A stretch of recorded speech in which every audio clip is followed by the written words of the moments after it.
Les mauvaises habitudes sont dures à perdre. Et ce n'est pas Mélanie Gonzalez, connue pour sa participation à Famille Nombreuse sur TF1, qui nous dira le contraire puisqu'elle a conservé cette manie dont elle n'est pas très fière.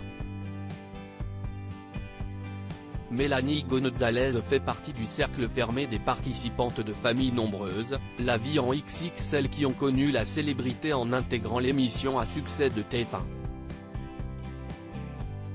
Les téléspectateurs ont suivi avec passion les aventures de la jolie blonde, qui est tout aussi active sur ses réseaux sociaux. Et oui, malgré son emploi du temps chargé, entre les travaux de sa maison et ses 8 enfants, Mélanie Gonzalez n'oublie jamais ses abonnés. C'est sur ses réseaux sociaux, où elle est suivie par 239 000 fans, qu'elle partage son quotidien ainsi que ses petits secrets.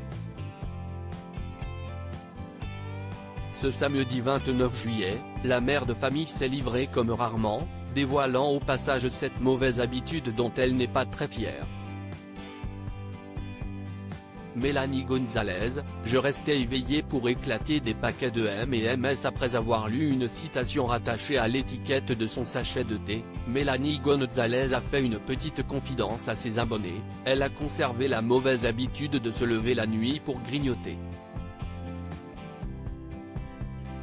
Je me lève encore la nuit et je mange un petit truc. J'ai gardé l'habitude de manger la nuit, de l'époque où j'allaitais les enfants. Je restais éveillé pour éclater des paquets de M&M's, que des cochonneries, a expliqué la mère de famille qui, dès le lendemain matin, faisait la tête et buvait tout simplement son thé. Du coup, parfois, la nuit, je me réveille et j'ai envie de manger un petit truc, un petit gâteau. Je ne mange que des cochonneries, mais en petite quantité, a poursuivi celle qui avait annoncé une nouvelle dévastatrice à ses fans.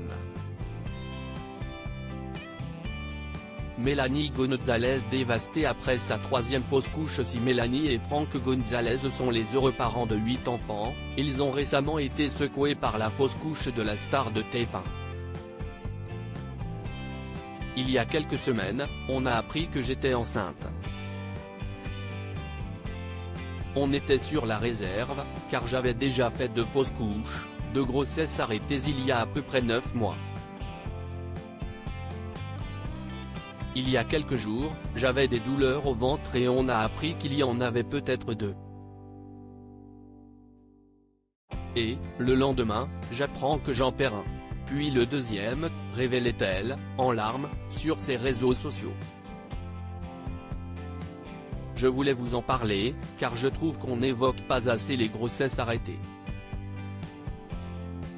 La preuve, je ne vous avais jamais parlé des 2 autres par peur de je ne sais pas quoi. Je pense que c'est important d'en parler, et surtout, ça fait peut-être du bien, je ne sais pas. Article écrit en collaboration avec 6 médias.